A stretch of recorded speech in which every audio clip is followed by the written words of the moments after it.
Hello and welcome to the skating lesson. I'm Dave Lees. And I'm Nolan Carr. Hello, how are you? Welcome to the skating lesson. We are going to be discussing everything that happened at the Nebelhorn Trophy this weekend. So very exciting. Oh, and also everyone was asking where Jonathan was in the comments, and he has said that he will make a grand return for the Grand Prix, but he just got a new job. So Yeah. congratulations, Jonathan. He had a lot I going on in that it's space over the last months. So yeah. he was on Instagram for like 4 months. Like we had to like reach out to one of his opera friends and be like, where is he? Like business. I knew he was like taking some time, like taking care of business, and I was just like, he was not the Hello. most, yeah, he really did. Yeah. He was up in New York teaching, so things are good with him. So people are asking. So, and I think he was, he just needed a little bit of a break from the skating. I have to say, at the end of last season, I was feeling really it was just a hard season to cover for a lot of different reasons. Just in terms of like the energy of stuff. Especially like once the war happened and then things just became really serious, like entering the skating space and then people realizing about doping. Like I think there was a lot of energy and just covering a lot of negative topics last season. Like it outweighed the positive for a certain period of time. I think was like a lot. Yeah. A lot of energy comes back at you when you are the one, Yeah. and just like a lot of emails and a lot of this and a lot of people that are at like heightened levels. And I had other stuff going on that I was just like, I can't handle this. Yeah. It was a disappointing year, I felt last year a little bit. And skating Twitter is just like all of that combined is just like a lot of energy to handle, Well, I feel like at also like once. the numbers were different. Everything was just like shifted. But I have to say, and people were upset. Okay. There are people who were upset about the skating not being as exciting. And then there are people who are also annoyed that the Russians aren't there. And then inevitably gets in a fight about Putin and gets in a fight about this and that. And you're like, oh dear. Like it's just a lot. Right. But I have to Yeah. say that this season, I think that the skating has come up a notch. It's been a So lot better. it's been a lot like okay. So we didn't cover pairs over the last 2 years very often outside of a couple of teams because the level of pair skating actually like felt mean to cover. Yeah. Especially because the pairs field in 2018 was so deep and it was pretty deep in 2022, especially with the top teams, like which Russian teams are going to medal and, who's going to win? Are the Chinese going to beat the Russians? And all of a sudden you get to like teams doing planned side by side doubles, and then there are people arguing about whether the Russians should be there or whether it's you can't really go into that. It just starts to get mean. But there was such a turnover in the field as well in terms of new teams. But I have to say, the last 2 weekends, I feel optimistic about the pair discipline as a whole. Like we have returning the page, right? We are not going back, Yeah. Nolan, and we are, No. yeah.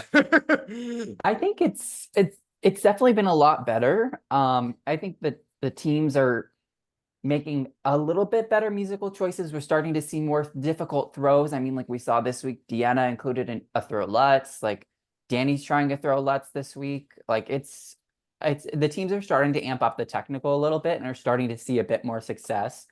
So I think that's definitely positive moving forward for that discipline. So Okay, so Ellie Cam and Danny O'Shea surprised everyone in the short, by finishing second. yeah. What was your initial, and they skated very well, right? So this Mhm. is like independent of the judging. What was your initial reaction to the results? Okay, so I was watching it live, and I think Deanna went first, or Yes. first, and then Ellie and them were they were like second or third in the group, around like somewhere around there. And they had skated the clean short, Ellie and Danny, and I was like, oh, like this will probably score like 65, like really good for them for like an American team to like go and skate like a clean short program. And when they announced that they were ahead of Deanna by like a point, I was like shocked, shocked. I was like, whoa, like Yeah. that is actually insane. Like they did very well, but Mhm. I think it also was kind of a message for Deanna too. That in the material maybe not the best in the short program. I wasn't really like a huge fan of the music cut for the Beyond the Crazy in Love. Like it wasn't my favorite, but um I don't know. I thought it was a little bit scandalous. I don't think they should have been ahead of Deanna in any sort of capacity, but I also think the USFS is probably trying to push them as a pair team so that they can start solidifying their gold medal chances for Milan. So I think that's what we're starting to see too, is the push for the team event, solidifying people for the team event. Sure. And the US is trying to invent a top A pair team, and yeah. make sure that we have a team. And one thing we have to remember is that this team trains in Colorado. Mm-hmm. Drew Meekins, who's always been a mega politician, remember he was kind of the project manager of Alyssa Liu during the Olympic season, but then he wasn't the coach that went to the Olympics with her because Victor Pfeiffer went. Just so Drew has been a politician. Remember, he's worked with Tammy, he's worked with Tom, he's worked with Delilah. He was the choreographer. Now he's the pair coach, but Natalia Miskatchanak is really like more of the technician there. Interesting thing there, but Danny O'Shea, because Danny is so old, you have to remember he's been around a long time, right? Just facts, right? Like this is like we've covered him almost as long as Evan Bates. Okay, like this is Yeah. we've had a long history with Danny. He's on the board of the Skating Club of New York. Now, Oh yes, yes, he is. Yes. yes, and the Skating Club of New York is very powerful in pairs. They host the John Nix. which is the John Nix pair competition every year, and all of the top pairs have historically always come in. And why do they come in? Because judge numero uno in terms of influence in pairs, Troy Goldstein, is from the Skating Club of New York. So they've always tended to come in and kiss the ring. Different people at different times. So there's a lot of internal push behind Danny. He's never been to the Olympics. He's really the most reliable person. Why this makes me nervous is I think Danny is so reliable and so experienced, and his partner is so green, right? Ellie. Mm-hmm. And I just worry about the pressure being put on Ellie. And then right off the bat, she was having an issue with throws. And then it becomes the whole focus becomes like spotlight on the Ellie throw issue. And it becomes Vanessa Atler doing the Comaneci. It becomes Sasha Cohen not doing a clean program. It becomes Alyssa Sisney. And then it starts just like snowballing. So that makes me like very uncomfortable about what will happen with Ellie Cam. I'm getting like Mary Beth Marley vibes when she was with Rockney and there was a mismatch there. It still makes me uncomfortable. I would be way happier if Danny were with Alexa or with Ashley Kane, who seems like she's been at every USFS event, camp to see and be seen and kiss the ring, and they can find a pair boy for her.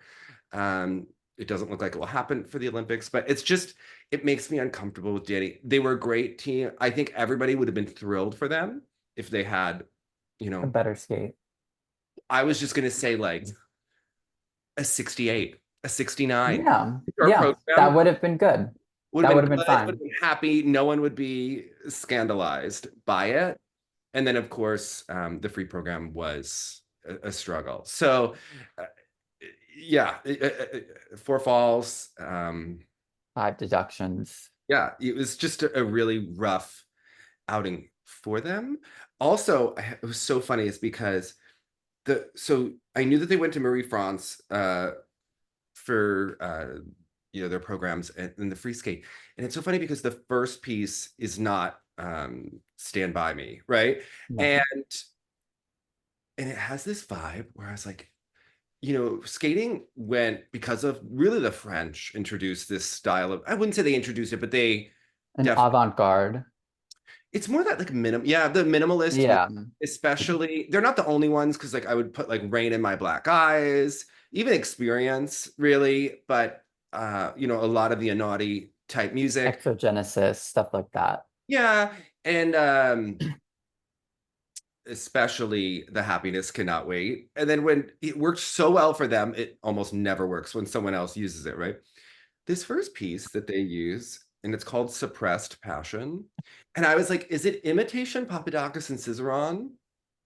Or I'm a video producer for corporate America in my real life, and we have to find stuff that's royalty-free music, right? Like there's a library that you go through, and these websites like Audio Jungle and different things where you pay like $20 for, a piece of music to go behind when you're telling someone to get their colonoscopy, right?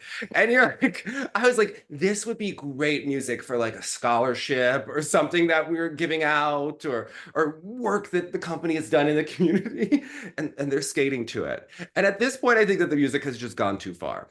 Like Okay. this team doesn't have an identity, nor does the music. Like there's a fine line now. Like IJS, you have to have music that goes to anything, right? Because you used to be able to choreograph for the music, but because of the elements, that it's really just like the order that you do the elements, it's completely killed the musicality of skating because you just need like anything, right? Like a lot of Russians don't choreograph with the music on. They kind of put it over and they're like, and yeah, and then you add arms to the Yeah. music.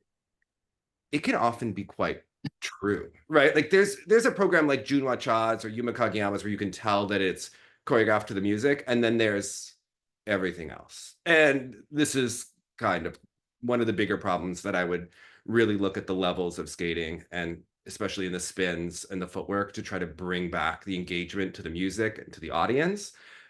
When we have this suppressed passion piece that sounds like Audio Jungle could be on like any pharmaceutical ad where you see like a sunrise and an old lady and a dog running, like, Nolan, it's too much. Okay, you're gonna have like 15 seconds of like disclaimers or about side effects, including like intestinal bleeding over this kind of music that's playing. It's too far. Okay, Yeah. we're just having pleasant noise. Okay, it's Yeah. no longer music of any sort. So just a problem of skating in general. Not blaming Ellie. Not blaming Ellie and Danny, but I actually had to Shazam it. I was like, did Hugo Chouinard and Carl Hugo create this, or was no, they purchased this somewhere. Oh, okay, like, this is great. I was gonna say I kind of liked it the first It was half. pleasant. You ever go? I thought it was very pleasant, and they had a lot of transitions. Did you see the transit? There was like one part, but before they took like the 5 falls, but it was like one part they had like a cool lift. Like I think they were like a spread eagle type of lift into the throw lutz. I was like, that is very interesting for them. Like I don't know After what was the we great fell idea. on like the Bruno Marcotte transition of it all, where we're doing like, the flip and the twist and Yeah. standing into the throw jump. When we fall on that, and then she's leaning back on a lot of these positions, I'm getting nervous. Okay. Because they had that pair team. Remember last year there was a team that fell. They had to put blankets on the ice in Colorado. Like this is becoming quite serious. Yeah. Also, Also, you're getting very sick. And what's going on I'm with your fine. I'm head? fine.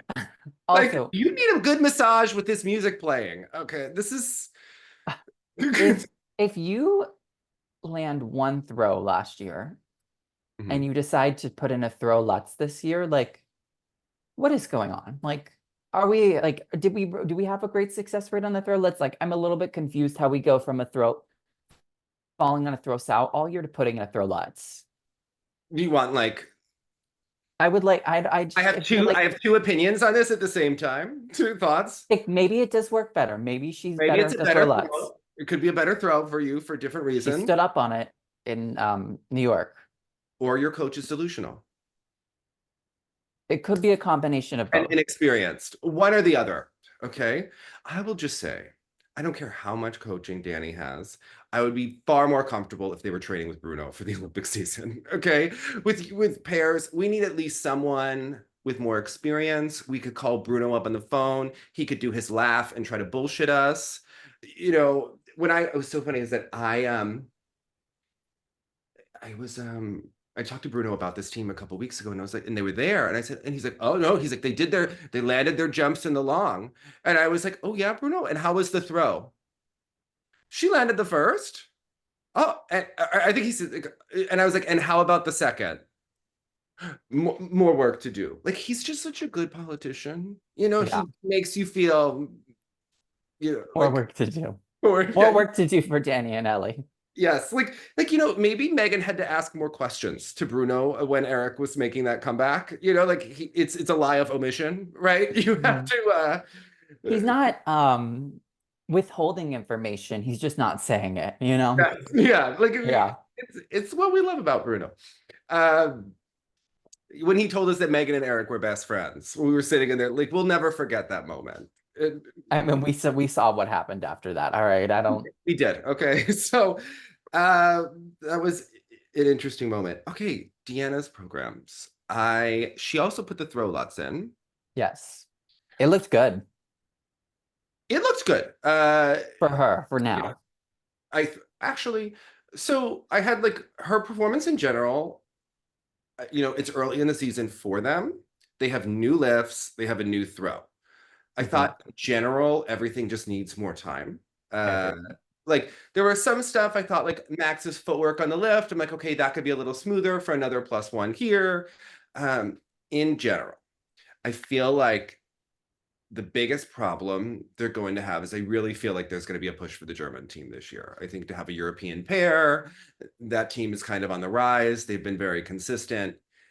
The other thing is that the Germans match physically very well. Okay. And this is what I mean by that is like they both have a very similar like arm length, leg length, and ratio of torso to leg. Like they look like perfectly put together, like almost like Tarasova and Morozov. They just look like Very how symmetrical, you very would, great. they're very symmetrical and their lines match naturally. Minerva and Nikita. And that's one of those things of just like we talk about this in dance all the time, how there's currently an epidemic where the teams don't match. And it's a lot of it because coaches want to have teams that are functional to make money rather than waiting for that perfect partner. This match, they look great together. They just look very, very good and they're very balanced in that sense. Deanna's program has way more transitions, and I think it has way more musical highlights. Choreographic merit. Yes, choreographic. Yeah.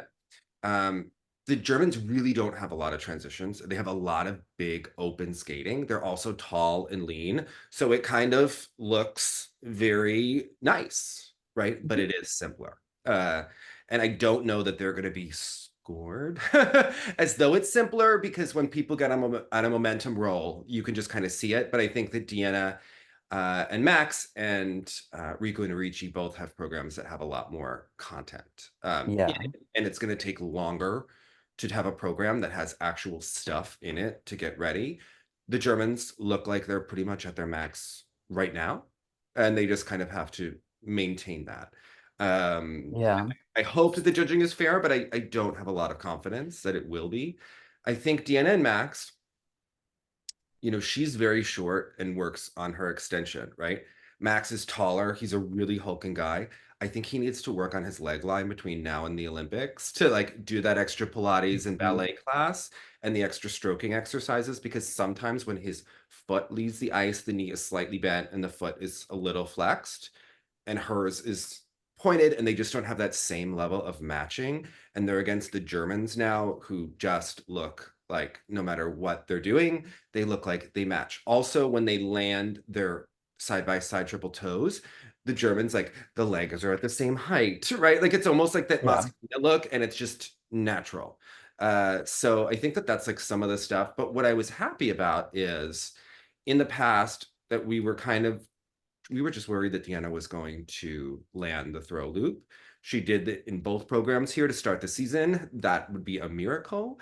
18 months ago, it would still be something that we were like relieved about 6 months ago. So I think that there, as the season progresses, that they can start to really work on getting that better and better landing position to get more GOE on the throw, better GOE on the twist, like just the little details to try to take them over the top, which they're in a pretty good start. This like a pretty good stead for the start of the season in September. But I think that there's, you can get a point here, a point there. I think the biggest thing is the music in the short. I would revamp it for now. Totally. Um, I would revamp it. I would keep going with it. And then ultimately I would go back to Oxygen right before Worlds. Like for 4 continents and Worlds, I would go back to the Oxygen program if this isn't working, because that program is just spectacular. And I think in front of a packed crowd um, in Boston, it'll do really well because it's really dynamic. Yeah. Okay, I'm not as into the Ocean program as I was into their Vampire program. I like Okay. program. I'm not saying that I don't like the ocean program. I'm saying that I liked her being a vampire. I thought the character of that, of her like biting his neck at the end of the program practically when they're going to win, was very effective. I do not think that they should go back to the vampire program because I think they should use a dynamic program like that next season. Mhm. So I think they need to keep going this artsy route, work on their artistry with this program, and then do something like that next year so we're not bored of them. Yeah. I think, okay, I have a lot to say. Hold on. So Okay. with Deanna, with the ocean program, I think the thing that kind of misses with it a little bit, and I like the ocean program. There's like one really great moment, I think, like during their choreographic sequence, she's like doing these like arm movements and like a lift kind of like signify a wave. I was like, I really enjoy that. I think though for Deanna, like what you were saying is she needs something a little bit more dynamic. I think she's more of a dynamic skater than like a Papadakis Cicerone, like avant-garde Yes. type of person. And I think that's where we might have like the disconnect a little bit Yeah. with this free skate, but I'm not saying it's a bad free skate. I think it will works. I think they can also build on it. We have seen it once. So we also like she has to work on it throughout the entire season to make sure to build artistic impression. Also with Minerva, so she said on Instagram that they had their music like got messed up, so they just had to like put some music over the first 2 minutes of the program, like over it, just to like patch it up before the competition like occurred this week. So I think she's gonna go back and fix that and like try to redo the entire music cut. So I think for that, it was also impressive to see that they were able to do all their elements like bam with new music 3 days before and also trying to kind of create a new program. I don't know. It was just a little bit interesting. Well, that was it was like that lovely empty music for Yeah. again the same problem that we were talking about with Ellie and Danny, where Yeah. anything could be playing. In that sense, they were I got like a Wutzel and Steuer vibe with like the white costume and he's in the black. But like this was giving me Wutzel and Steuer 97, 98 vibe.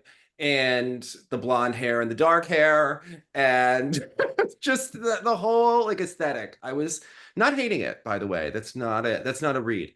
Um, I I think it's interesting when you watch where the Germans don't have transitions, and it's kind of funny. They do kind of an interesting transition to remember a couple seasons ago, like they would have mismatched all the pairs were doing like the mismatched entry where the girl would be facing one direction and the boy was the other, and then they would turn and do the side by side jumps together. Minerva and Yeah. Nikita were still doing that kind of in a weird way, but she's just kind of like chilling in the middle of the ice almost until they catch up to each other. It was rather empty, but lovely. They borrowed a lift from Mishina and Galyamov at the end of the program. They do it super effectively. You Yeah. know, like I mean, not original. No one is giving you the extra points for originality necessarily. I thought that that was a really strong lift. I And just think they just look so like everything is just so bam. Their throws are bam. Like you know, you have so much confidence in her that they will land every single element like with no mistakes, and it'll have like beautiful GOE. And I think that just that's going to be so beneficial for them because as the season goes on, if you're able to do that consistently day in and day out, that PCS just continues to rise. Like that's it's not how it should work, but that's just kind of how skating is at this point. And I mean, I think I mean, we both said this to each other. I told you this like a couple of months ago. I thought that they are going to win Worlds this year, and I stand by that statement right now. I think they are probably primed to be the world champion this year, and I think that's good because then that allows for the other teams that were on the top last year to have something to fight for during the Olympic season, and it kind of causes a little bit of not controversy, but it creates a bit of disparity between excitement. all the teams to have that exciting Olympic season. So Yeah, I mean, I think that it makes the pair event way more interesting right now because we have 3 to 4 teams plus Danny. Oh, at the press conference, Danny was saying that he wants a world medal, to which I thought, like, yeah, I do too. But he I has to he has to say that. no, like he brought that up on his Was own. he being like 100% honest or like Yeah, was he just like, like listen, Maya called me a Russian and was saying Danny O'Shea said that he wanted to win a pair medal. Okay, she's not gonna lie to you. All right. When I a know I believe Maya. Believe Maya. I love her. okay, All right. like don't lie to her. All right, she's watching all of the skating. Okay, um, She also did an hour-long interview with Deanna. It should come out before the Grand Prix. They love each other. Just, they talked about their skincare regimens probably together, and They're the perfect people for each other. Like like Maya the loves it. best. Oh, finally, there's someone my age who I can relate to, who's intelligent. Oh, yes. Okay, so Yes. they're into each other. Yes. Um, yeah, I think it was interesting. It's going to be a really interesting battle. I think always whenever someone is clean, clean, clean, clean, clean, even if it's not the most complex, the scores will rise. Yeah. But Cassandra always says, like, the program only matters if both people are clean, right? And I think for the other teams, for Deanna and Max, they both popped the triple sows. I And the think double axes. Yeah. no. I think that was more planned. Well, she did single single. Yeah, she did single Yeah. single.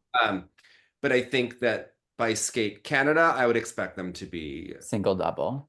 yeah, and doing the triple sow. And I think Yeah. by Skate Canada, we can start to look at okay, like how is the landing of the throw lutz? How is the landing of the throw triple loop? But I think the fact that they're putting these elements in now with enough time to get ready for next year, it's almost like this season is not I don't as think it's as important for her. I think it's important to medal and to do well. Yeah, she needs And to do well, but I don't think winning worlds this year will in any way affect her chances of, being on an Olympic podium or being in contention for an Olympic gold next year. I actually think that they do have a very good chance of winning worlds. I just Yeah. Yeah, they're definitely, listen, they're trying to peak for worlds. That was very intentional this season. They did a lot of shows over the summer. They have new elements in the program. So I think that they are kind of taking the long game. Well, what we said last week about the dance, I don't know if we said this last week, but about the IM dance teams, about how they, had a slow summer. I think Deanna might have took that approach. I mean, slow for Deanna, but Deanna was all new elements. yeah. Okay. I think it might have been good for her. She took a slower summer. Like like we said, this is the last summer you can kind of be slower before the pre-Olympic I don't think they season. were slower. I think I they were don't think they were. Nolan, you really want to call Deanna slower? You think No, I'm not saying you Deanna's think she slower, was but on maybe vacation as much as Marie France? You're calling her Madison Chalk, Olivia Smart? Are you kidding? Like, no, what are I'm you like? What are you on? All right. I'm just saying maybe Deanna was like trying to conserve her body a little bit more this summer, playing it smart because the season's not as important. Like she needs to be ready to go next summer, like gangbusters, like hardcore, like training all next Why don't you summer. talk to Max about how like taking it easy Deanna was over the summer? I'm sure Deanna, I don't think Deanna was like anyway like lazy, but I think she might have been strategic in how she was doing her summer training. All right. I'm not Deanna. We're not saying that you were lazy. We're not saying you're lazy. All right. Listen, that's on you. I never said that, and any hate mail can go to you in that. I love Deanna. Listen, I'm Listen. not saying you're lazy, Deanna. I'm just saying you might have been strategic. I'm saying she's a planner. She plans everything. I think that she was working on new elements before they put the free together, and they did it enough time to peak at the World Championships in Boston that they planned accordingly. Whatever And you, I'm saying she is a long-term planner. You can stay by whatever She's you a say. long-term planner. She knows when to peak. You know what? I'm going to give her your cell phone number, and she can talk to you. Okay, because I didn't say that. All right. Like, by the way, last weekend I get a text from Alexa Kaniram being like, "Why are you so quiet? The skating is starting." And we were already planning the show anyway. We were like, we might have been filming it when she texted. I know I was still at my friend's cabin before I was driving back. And I was like, I had to even tell my therapist, I was like, the irony of all ironies. I mean, like someone who was definitely keeping track of like what we were saying was now wanting to know what we were saying about the skating. So like, she's on board. So I thought, amazing. By the way, rumor has it USFS would love Alexa to come back. We would love her to come back too, but didn't you? I think you tweeted, and then she tweeted like a photo of like some like Muppet or something, like eating a bag of chips like on a recliner. Like she is not coming back. We love her, but she's not coming back. Listen, they have to make it worth her while to come back. All right, this girl, give her some money. Some give her the money, a lot of money. You know what? We need a Netflix show about US skating. Maybe we could put it on Peacock, get Dominic Dawes, make a golden for skating. If there's going to be an IM show, listen, Chalk and Bates can be in 2 shows. Who cares? I want the IM show to happen so bad. Yes, and we're going to talk about who should be in that show and why. Okay, because I already tell you. Well, all right, like which one we have to put in. Because all right, I think that they need a golden for USFS because it's on NBC. It's easier to get the rights, and they need to build these people up because you need to get them enough followers so that they can do shows and be influenced and get people to join skating and make it interesting. And I think that there are enough stories. I mean, we still talk about the people that we saw in the gymnastics show because it gave us more access to them. It also made them more comfortable in front of the camera. Many of them also made YouTube videos, right? Like look at Skinner. She was first of all comfortable because she did all of the NCAA gymnastics. They gave a ton of interviews. She was in front of the camera for that. She started making YouTube videos. It was like a whole cottage industry for herself, right? Lori Hernandez, that was even more time in front of the camera. Now we see her being a commentator. So I think there are different aspects that are ancillary benefits. And for someone like Alexa, like you could put a very nice, convincing package together and be like, we're going to market you and you're going to be in Golden, and you're going to get this kind of training money and this grant. And you could put together a nice little package to incentivize someone to come back and get a team gold medal in person this time. And someone who's realistic. I don't know that I'm trusting Danny O'Shea in the team event when he's telling us that he's going to get a bronze medal at Worlds. Like, Yeah.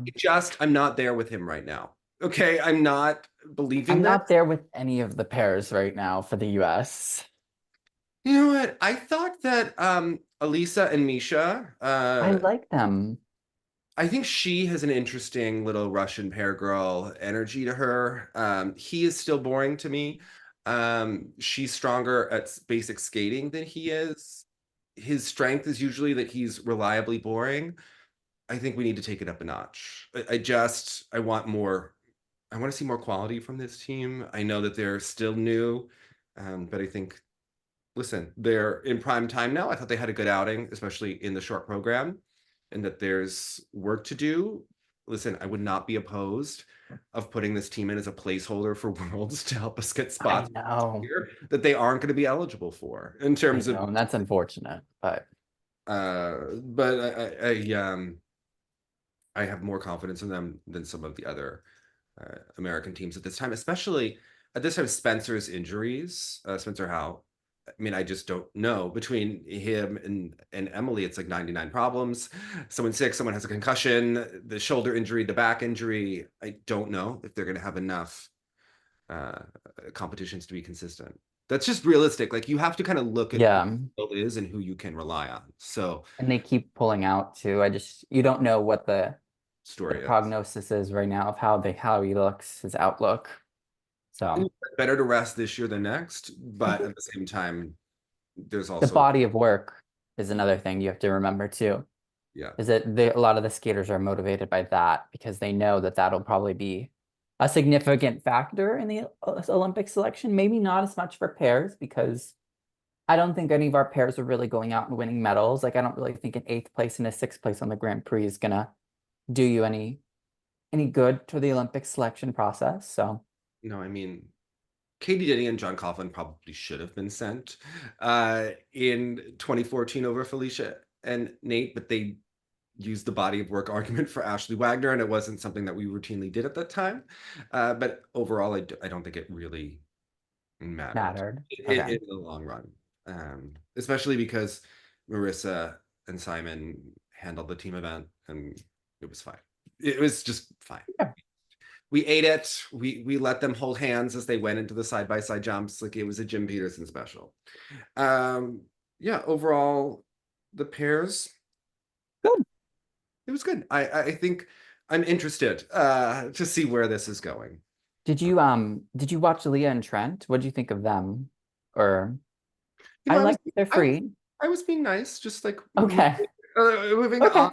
I'll just say I liked their I free. continue to say, like, there was so much Trent support by the other pair girls of it all, especially ones that like maybe competed against Deanna, right? That they were.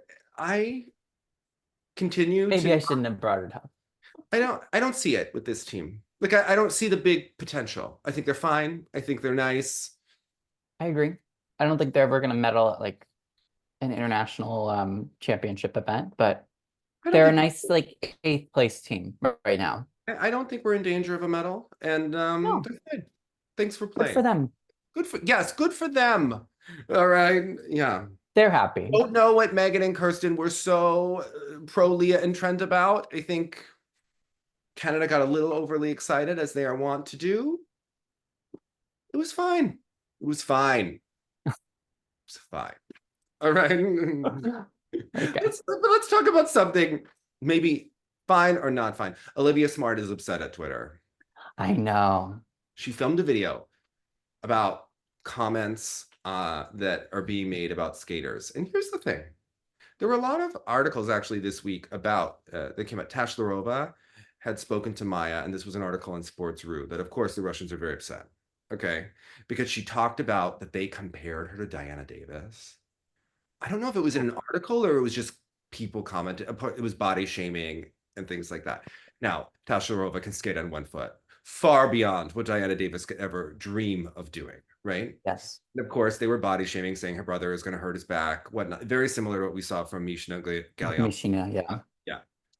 So Olivia Smart from the video where she was talking about comments that people make, but I thought that she really lost her argument when the only thing that she cited was someone saying that she should have kept her nice paycheck on Dancing on Ice. Now, she probably wouldn't have gotten with John-Luke Baker had she not come back to IM, but maybe not the best argument to use, although I think that things can get really out of control and it's definitely something for everyone to be reminded of, that there are real people at this.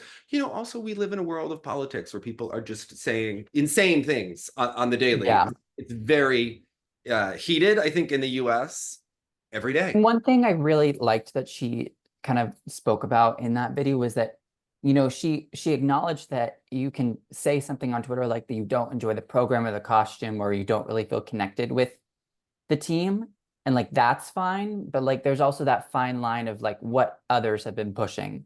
And I think a lot of the people on Twitter have kind of created that you can't say like anything negative about people on Twitter. Like if like you can't say like, oh, I don't enjoy that program, or oh, I don't connect with that team, without it being kind of spewed as like hate or like vicious intent with like your tweets that I just don't think are accurate, because you can respectfully say that you don't enjoy a team or a program on Twitter. And I think that she made a really good distinction between that.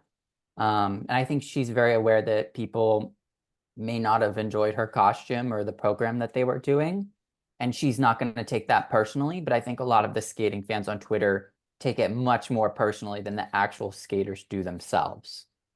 Yeah, listen, she's a cool girl. She's very cool. Yeah, she's very, very smart. And what I would say is that I think that she opened herself up to some of the criticism, and I was noticing this over the summer, is that, listen, the truth is that a lot of people don't think that Tim is at the same level of Olivia, and that he has to kind of get up to snuff for them to be as successful as she was with Adrienne, or because of the improvements that everybody saw her do, especially with the Mask of Zorro program, and that they have not been skating at that level despite being a new team. They still don't really match, and he always looks kind of like a half to full step behind her. Mm-hmm. What I would say is that because she has a good sense of humor, she would often post photos of him dropping her in lifts or them working on stuff and falling, like, which is funny.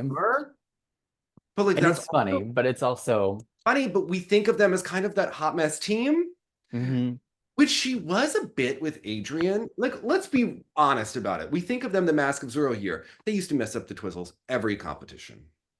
I mean, this team was started because he had a fight with Sada Hurtado in a kiss and cry at a competition in Quebec on for like 5 to 10 minutes, right? So there's a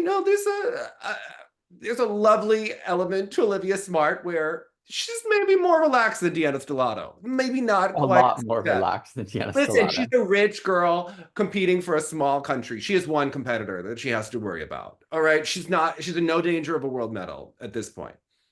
But I would say, Olivia has a good work-life balance. If you're going on her Instagram, I just think, all right, the vibe that she's giving off on her Instagram, and I'm not saying that this is true. I'm saying that this is what is presented on Instagram. She has her boyfriend. She seems very happy. She's making her avocado toast. She's into her outfits at the rink every day. When we see her skating with Tim, they're always falling. Like, maybe we need to balance that, or maybe we need to utilize that for the Netflix show, because this is the conflict that I'm watching is, can Olivia Smart and Tim Dieck get it together? Because at the World Championships, they were not getting it together, right? It's now becoming like a running thing, right?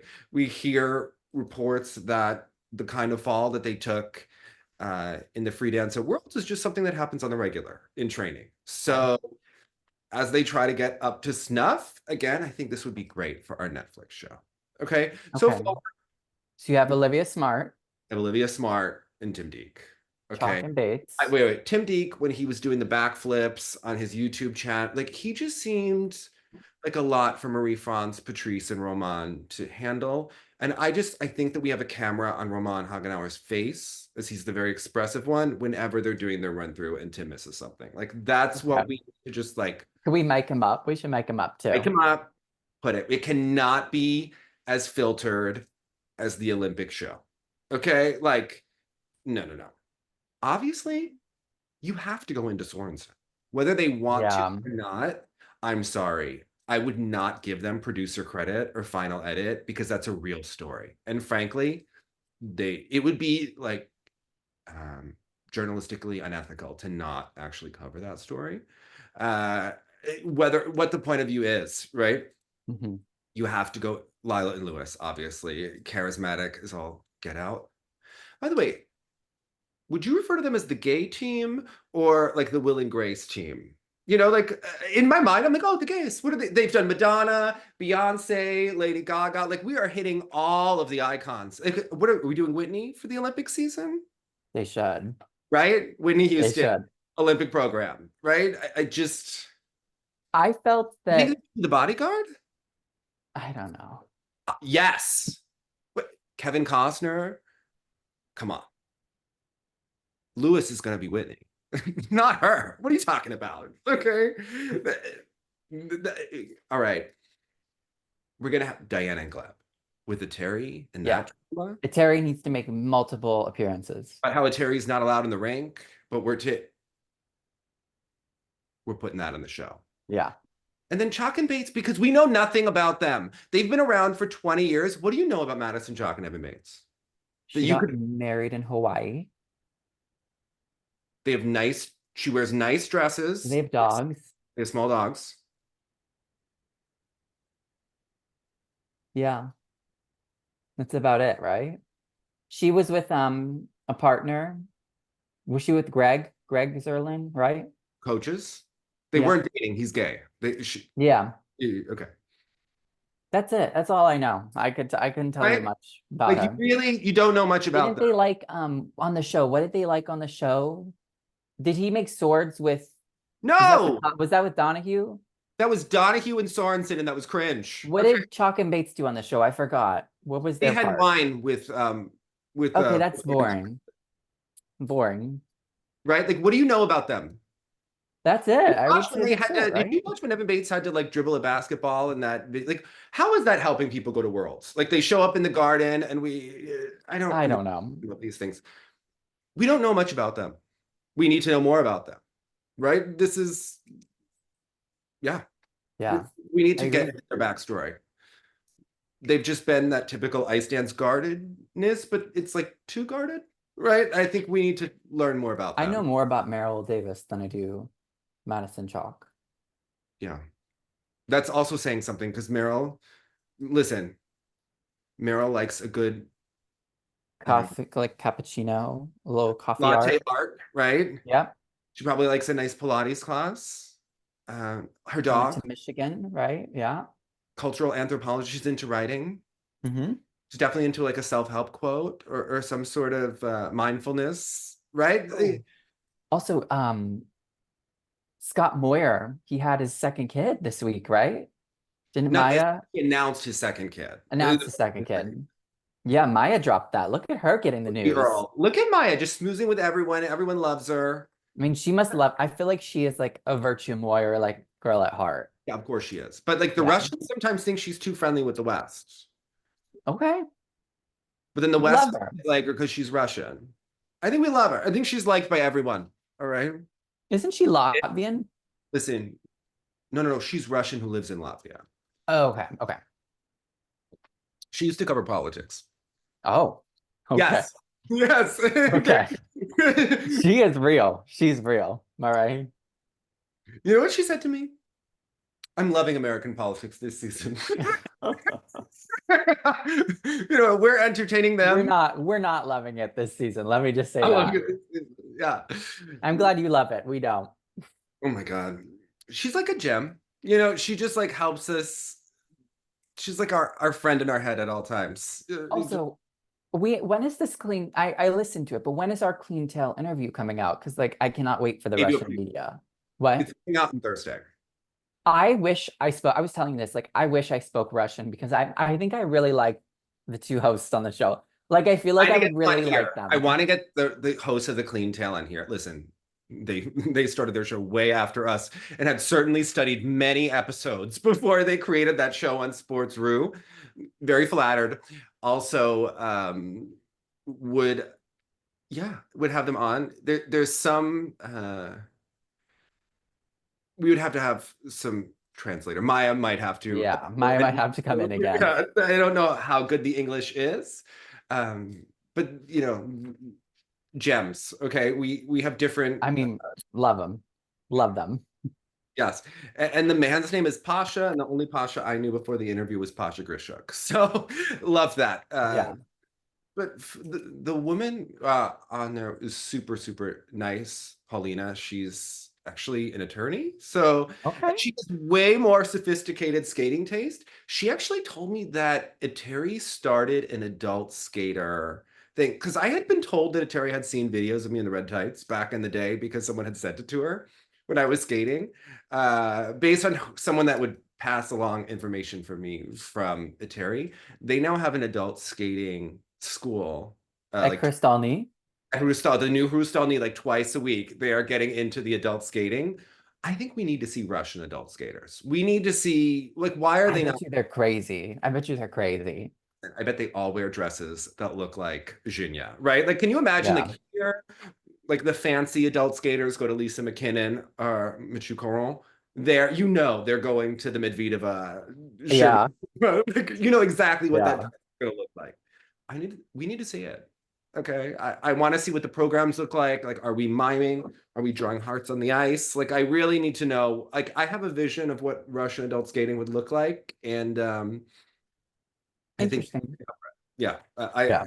we need this Danny G leading a class of adult skaters twice a week. That so on board for that. Okay. We Yeah. are really, yes. Yeah. That'd be interesting. Okay. So getting back to Olivia and Tim. Okay. They're really lucky that they did not fall like a half a second later, because in the lift that they're doing it, he's kind of like in the lunge and she's laying back and putting her head back. That could have gone horribly wrong, and thankfully it did not. What did you make of the Dune program? There's going to be 1 million of them this season.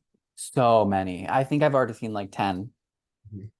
Feels like I've seen 20. Never seen the movie. Never seen the movie. It seems like a boy movie to me. I don't feel connected to it. It's Are you there, God? It's me, Margaret. Like that would be more cup of tea. I don't know. I think it's interesting. I think the lift that they messed, or not the lift, but like the lunge that they had messed up at one point was kind of a cool moment in the choreography. But I wouldn't say it's the best Dune program that I've seen this year. I think the music is like towards the middle. It's a little like melodic in like a piano sleepy type of way, but I think it works for them because they're that type of skater. Like I think Dune is for like we were talking, like that messy type of skater where like they're a little chaotic. You never know like what's gonna happen with them, but like they're so entertaining. Yeah. I think that's where it works for them a lot. I also really enjoyed their rhythm dance. I kind of enjoyed the costumes too. Like it's Did not enjoy the costumes. I liked the costume. I thought it was kind of cool. Like I know it's messy, but like I don't know, I thought it really worked. I didn't understand why his pants were like all the different tones. And like it was not working for me. One thing I do have to say about their free skate costume for him is I kind of want him to get some sort of like matching boot cover for the boot because it really bothered me with the black skates like just poking out. Same thing with the Italians last week. Like just really it wasn't as bad, but it definitely detracted a bit for me. What about her headpiece? There was a lot of comments about that that was not everybody's jam. They thought it looks odd. Um, I think the costumes that they're using are literally from the movie. So like I guess it makes sense, but I mean it wasn't like the best, but I also wasn't like upset with it. I don't have like strong opinions on it. So It looked like Lucy Ricardo when she's like dusting and cleaning the house for Ricky and wearing one of his button-down shirts. It was not the moment for me. I have to say, it yeah. just wasn't, to me, the colors of their costumes don't quite match. But I thought the free program had interesting choreography that could be executed It was better. unique. Yeah. Makes me really nervous for this team that they do so much where he's like grabbing her by the boot and she's grabbing him. I'm like, someone's gonna fall at least once this season. Like I mean that's they just, already did. They already did. but like not on the grabbing of the boot, you know, like where they do that drag. That's very like 90s ice dance, but Yeah. interesting. Okay, the showdown between Zingas and Kolesnik and Carrera and Ponomarenko, that was really interesting. These teams were closer together about 2 years ago than last year. There was way more of a distinction. What do you make of these teams at this point? Um, I'm very interested in the Zingas and Kolesnik free dance. I really when people say that they see her as like much more of a single skater, I don't know, I feel like I really disagree. I think she's gotten a lot better, and I feel like her edges are pretty decent. Um, the program done by Benoit Rochot for the free skate, I'm pretty sure. So I thought it was just a very impactful, kind of has that Green Parsons-esque vibe to it from the Olympic season, a little bit similar to that. Carrera and Ponomarenko, not really my jam. I'm not very, I don't know if it was the best idea to do Carmen, like when your coach did one of the best Carmen programs like ever for skating. It's definitely a choice. But you know, a lot of people really like them. I might say something a little controversial here, but I think the reason that they are scored much higher is because of last year Jean-Luc and Caitlin pulling out and Green and Parsons having a subpar year, the US kind of really needed to invent a second team to maintain 3 spots at Worlds. And that's kind of where I thought, because if you look at their scores from the challengers in the Grand Prix of last year, you know, they weren't scoring very high, and then people were upset that they weren't scoring high. And then all of a sudden at nationals, they score very high, and then they medal at 4 continents, and then were top 10 at Worlds. You know, that just I think that they were pushed very hard and were kind of benefiting the downfall of some of the other teams in the US of last year. But I have nothing bad to say. They're not my team. I think they are great skaters. Programs are okay, just not my cup of tea. So to me, they're one of those teams. It's like a very second to last group type team. They've been very consistent, right? They've been around for a long time. We don't see a lot of errors, for like big errors from them. They typically Yeah. skate pretty well. They're not falling like Olivia and Tim. They are definitely a lot of work is put into their programs. They benefit in that sense from being the top team at the school where they are. And you can see that a lot of work is put into Christina in terms of making her more of a star. Sometimes I wonder if Tessa Virtue is her idol and that's who we're trying to emulate, which I don't think is a bad thing. But to me, this program, it has moments that are really good in the Carmen that I think are really interesting. But to me, they go in and out. It's almost like we're changing the channel. Like sometimes they're really giving and sometimes they're not. And sometimes you can kind of tell like there's just some posture issues in terms of how they hold their bodies that could be way more natural or more refined. Like I don't think that this team is ever going to be the top team in the world. At the same time, they're very consistent and reliable, and I would absolutely expect them to be on the world and Olympic team. You know, I Yeah. think this is And someone was saying that she's projected to get she Sure. should get her citizenship before the Olympics. And I have to say, Kolesnik is supposed to get it in the fall as well. okay, So good. um, I think those two probably are the teams that will go to Worlds this year. yeah, I think in terms of Zingas, to me, I notice more in the rhythm dance that she's a single skater turned ice dancer than in a free, especially when they have to do patterns and just the way that she skates in terms of her crossover technique, the way that her blade, leaves the ice on a cross under and things like that. There's just a different style and sophistication that an ice dancer has when they cross under. The toe is supposed to, like the toe is supposed to cross, right, and point. And these are things that are just really lost in single skating, especially, the further and further we get from figures and really refined skating skills, as we've gotten in the IJS, there's a lot of sloppiness in singles. Also, like her leg extensions when she leaves the ice, like they're okay, right? They'd be fine in singles. You wouldn't notice it at all, right? But in ice dance, it needs to get better, right? And if you notice something that Olivia Smart does, as much as we talked about them being messy, Olivia Smart's free leg is often impeccable. Mm-hmm. And it's one of the things that you notice is her leg is always stretched and the toe is always pointed. And she's not a ballerina, right? But she always has that like sharp look to herself, and it's especially when the blade is leaving the ice, it's always in the right position, and that helps Yeah. generate speed. And Zingas just has to keep working. That's just Yep. time, and it's something that you see, especially because most ice dancers are former single skaters at some point. They kind of make that transition. It's rare that people start an ice dance, although it is happening more and more. So I would just, notice that in terms of some of the things. And that's something that between now and the Olympics, she can absolutely keep getting better at. I think that the US needs to really solidify who the number 3 team is. And that's been a problem because if you don't have a team that you can start building and working with judges, I think it's beneficial that this team is not from IM because Spielbund has his own judging connections, and you're not just relying on the federation to be saying these are our teams and they're going to be in this order, right? Yeah. At the same time, the teams are kind of close in ability, so there could be kind of a split among judges. So whether or not it's better to have teams that are really defined 1, 2, and 3, or if they're close, the good news is that they'll be competitive and pushing each other right from outside, and that a lot of attention will be put towards these teams in order to improve them.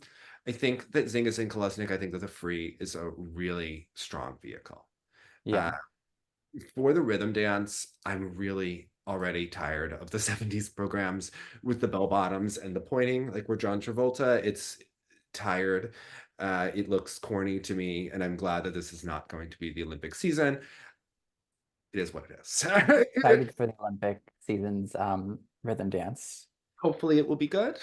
I just think it's more my generation, so I feel like it's interesting. Like I'm excited to see it. So I think there are some teams that could do it very well, and there are some teams where I'm already cringing in advance. like the next team, I think Lilah Fear Great. will do it impeccable. It will be impeccable. What this routine reminds me of, you ever see the clip of Will and Grace when Jack and Grace are doing the Britney Spears dance to Oops, I Did It Again? That's this team every program, every season, and I love it. There's something about the Beyonce stomping that's the best and most intriguing part of the program, where I'm wondering, like, am I going to love it or am I going to cringe, right? When Lilah Fear is stomping with that dress, I'm like, okay, where is this going? I would like to watch Roman Hagenauer teach her how to do these steps with the arm back. I think he probably choreographed that and taught her everything she knows. What do you make of this? So I like it and I dislike it at the same time. Okay. I think there's just something wrong with the transition between the first and the second song. I have like an issue between like the transition, and I think especially between the second and the third song, like it kind of just feels bleh. And also I noted this. Do you ever like when you're ever just watching them, it feels like it's just so like everything's just one movement in a way that's not positive. Like it just feels like everything's the same thing that they're doing. You mean from And year you to year, no, no, or no. oh, In the program, like all the elements just kind of flow together in not a positive way, where you kind of just zone out and you can't really tell like what each element they're doing is. Like you kind of just lose attention.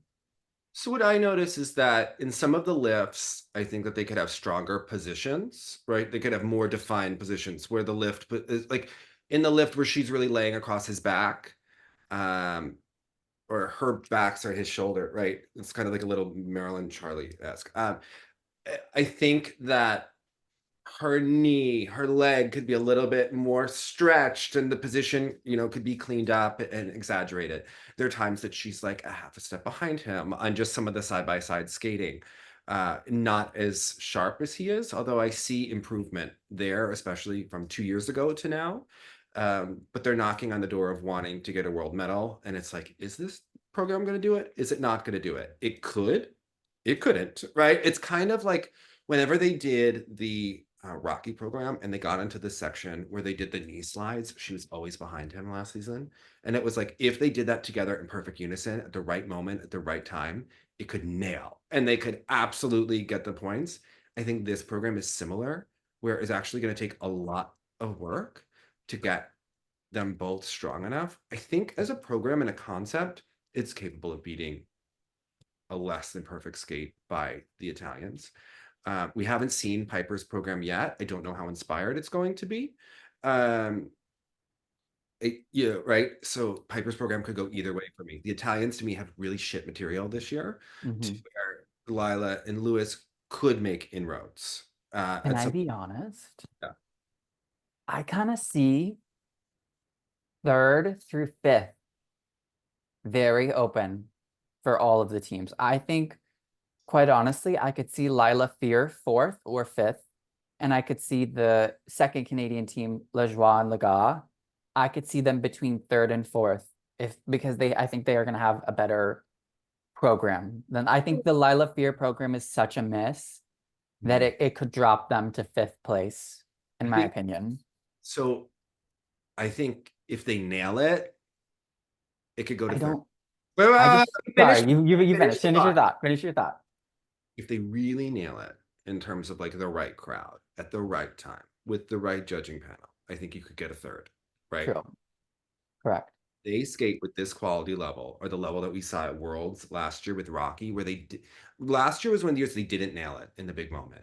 Rocky was just not as clean as it needed to be, and they didn't get it done.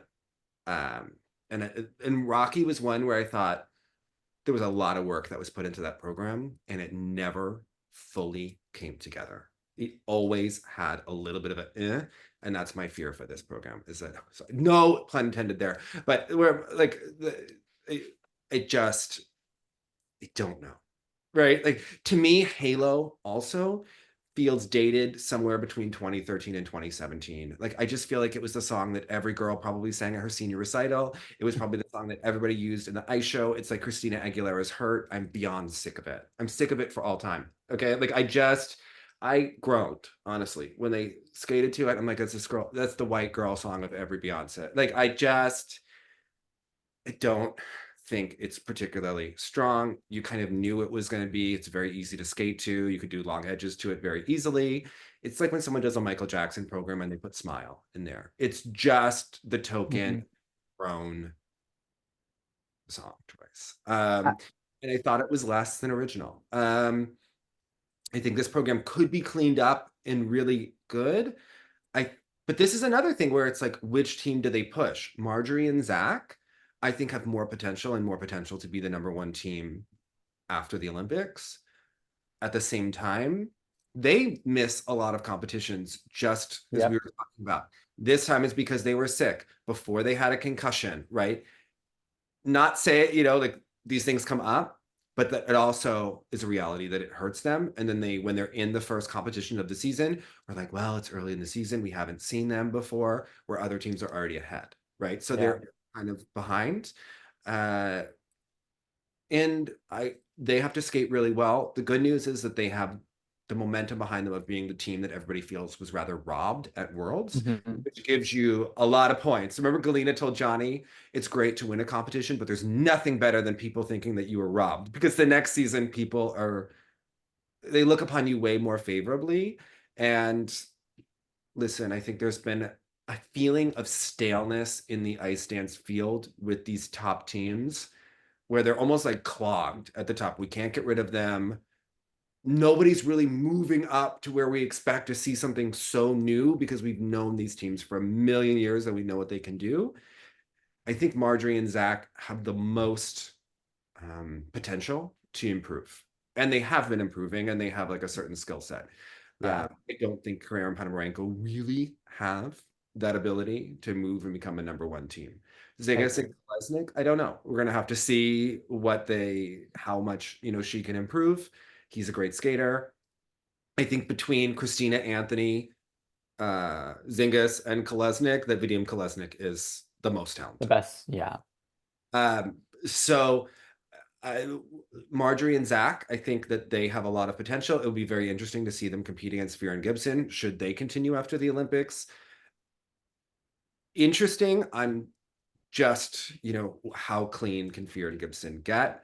Fear and Gibson are also not the tallest team, which tends to just be something that hurts them among the other teams. Yeah. The other teams have more speed in person. They're just bigger physically. So Yeah. All I was gonna say about Fear and Gibson is I just don't think the music cut is going to give them the results and impact that they need to be higher on the podium. I think there's something wrong with the music cut that just doesn't allow them to have that like bam wow ending. Like, because the last cut in the third one, that just seems so lethargic and slow when it should be like bam bam bam. And it just kind of ends for like a sleepy ending when they're normally known for having like the Vogue, the Lady Gaga, like the Rocky, like big powerful ending. And it doesn't do it. And also I think that, this is kind of the third with this team. I feel like for them, they're very kind of focused on like either like a pop song or like a story piece. And we've seen like the same type of program from them for the past 4 years, that it just doesn't really spark any new interest, because it's like, oh, like this is the last 30 seconds of the program. They're going to do like their little cool wall choreography thing. And like, that's it, And I don't know if they're doing anything innovative enough to kind of spark interest for them to move up. we heard Chalk and Bates are going to do Take 5 for their free dance. I actually think interesting choice. I thought interesting piece of music. Chen Lu's short program from the World 97. 97, where she pops everything. Still one of my favorite short programs of all time. Dick Button found that rhythm section to be particularly fascinating, and so did the rest of us. I had a tenor sax solo to Take 5. It was awful if I listened to back the tape, but I thought of Chen Lu every time that I played it in middle school jazz band. Would love this. I'm curious to see it. They have 1,000,001 pieces in their rhythm dance. I'm curious to see if they are going to give us good. They're definitely behind at this point and running to catch up before Skate America. So would be intrigued to see how well they will perform, but they are professionals at the end of the day. Yeah, So, they're a lot of experience. for Fear and Gibson, did you like it better than the Italians? Yes. I liked it better than the Italians. I think the Italians are better skaters. If they could do this cleaner, I would feel better about them beating the Italians at like a Grand Prix than we did, right? But Yeah. I Do don't. they go against each other on the Grand Prix? Do we know? They Sorry, did. I'll look. Hold on. Let me Google it. I will Google it for you. Let's You keep pause. talking. Okay, so Nolan, what is your sleuthing telling us? They are going against. They're going against Chalk and Bates at Skate America. Not And going to beat them. No, not going to beat them. And Piper and Paul at Finland. I don't think they'll beat them either, but Do you think it's possible? I think Marie France can do anything. Okay, what do you think the strategy I think we need, if Marie-France wants to make this happen at Finland, I think David Molina needs to be on the panel. Yes. But that will be the telling call. If David Molina is in Finland, watch out. All right. how would you do it? Because I've thought about this. Like, if Marie-France wanted to pull, You have to do it in the free. You can't do it in the long or the what is rhythm. the conversation you're having with people at the judging's dinner?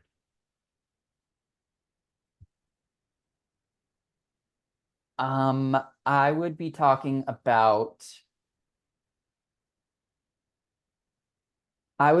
about Piper's free dance.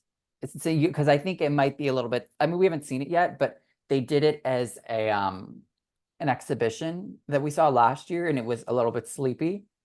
And I mean, you could make the same argument for Lilah Fear's free dance is sleepy though this year. I would be talking about how their free dance is sleepier than Lilah Fear's. But yeah, that's what I would say if I'm Marie-France. But I'm not a master politician. So Marie-France has probably got a much better. Oh, I would go a different way. Would you go with the knee bend, or what are you saying? No, and while I feel it's important to make sure that the Italians don't get too close to Chalk and Bates because the Olympics are in Italy, and Chalk and Bates have a history of messing up in the free dance at big moments. The Olympics, Yes. when they fell the last two world championships, they're not a home run team like Papadakis and Cicerone, Virtue and Moyer, or Davis and White that always nailed at the big moment. Chalk and Bates are a little bit more Hubble and Donahue. Okay, this is what I would. It's not right, but it's okay. Okay. We're out to dinner. A judge comes to monitoring a Gabois. Oh my God, let's get drinks tonight. Well, yeah, that's how it starts. That's You normally how it starts. Go for a nice steak dinner, some wine. Marie-France has her hair blown out. Roman comes, her handsome husband. Oh my God, yes. We're so glad for all of your insight. Yeah. When you say something like this, I think it was so wonderful how Piper and Paul did in front of the home crowd at Worlds, don't you? Yeah. It was such a capstone moment in their careers. Wait, capstone. Okay. Yeah. Graduation, right? Over. Yep. Yeah. I really think Marjorie and Zach have such potential to be the leaders of Canada. I think that we really it'll be really great if they're positioned, at the Olympics to lead the world of ice dance forward. I really think, and you start talking about things like splitting the ice dance in the team event, and I think that, like, right? I think that you start being like, yeah, like I think like passing the torch, right? They could do their own fluff. Weren't they in that fluff? Weren't they in that fluff? Probably, yeah, of course. Yeah. Talk about passing the torch, right? And I think that what you do is you focus on the fact that Marjorie and Zach are really the present and the future. Yeah. And Yes. that they have made, right?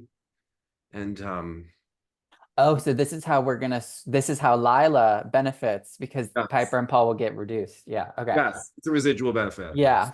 Okay. And I think having both Canadian teams in the Grand Prix final is going to be so important.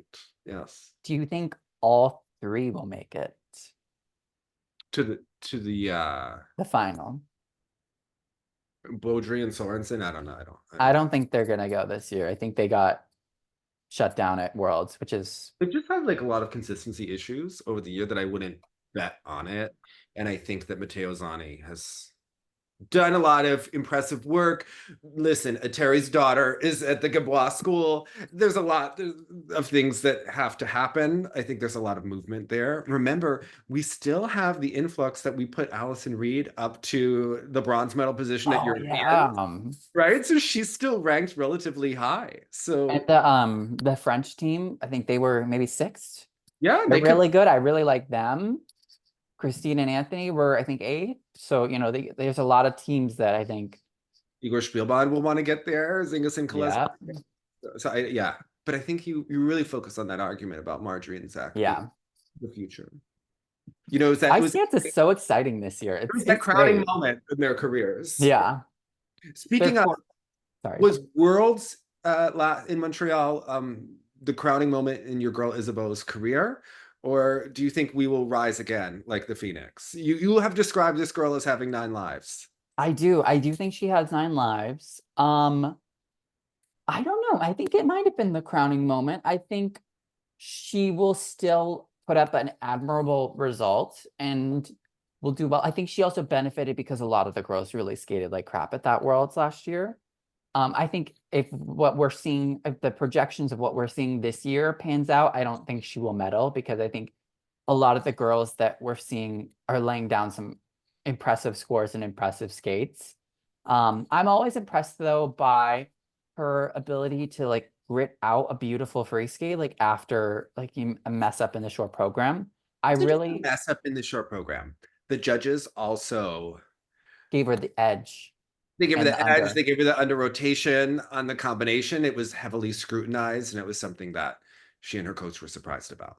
And I just want to say, I had tweeted that I think that the US is slowly starting to drop her um, from their scoring. And when you see a top US woman get an edge call, that's a former world silver medalist, get an edge call, and then 2 Qs on a combination that look relatively clean to the naked eye, I think that's when you start to see the US slowly pull back their political pool for giving her the scores. Well, I don't know that it's always the US that makes that decision. There's also the factor that Isabeau's been around a long time. Her Mhm. jumps have often been a subject of great debate.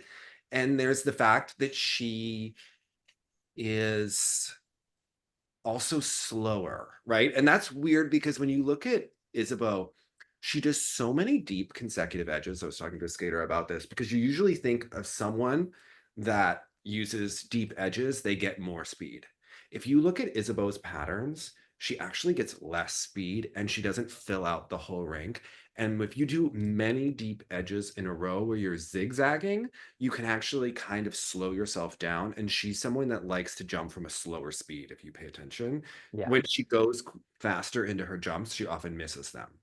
Um, but that's also where like really, the jumps are not, it's not like Cowrie, where you're relatively confident that there's going to be, clean rotations. Like we're Yeah. really, You're you know, checking almost everyone, yeah, you know? you're checking almost every single one of Isabeau's jumps. And if you start to realize the strategy, like she, like into her combination, like the pattern is bizarre, right? That Mhm. you've seen, it's unlike anyone else, which some people will be like so mesmerized by her 3 turns. At the same time, you're like, yes, They and are very impressive, they're very impressive very and they're beautiful. rather slow. Yeah. She's not doing edges and gaining speed like Carolina Costner, right? No. She's doing these edges and being very controlled and actually going to her jumps at more of a standstill than she would be some of the other skaters. Just something to note when you watch her. Yes, it is, but it's kind of like the fallacy of the IJS. It's that like the transition in and out makes it more valuable, where sometimes doing it from actual speed is harder. Impressive. Yeah. Yeah, yeah, more impressive and harder.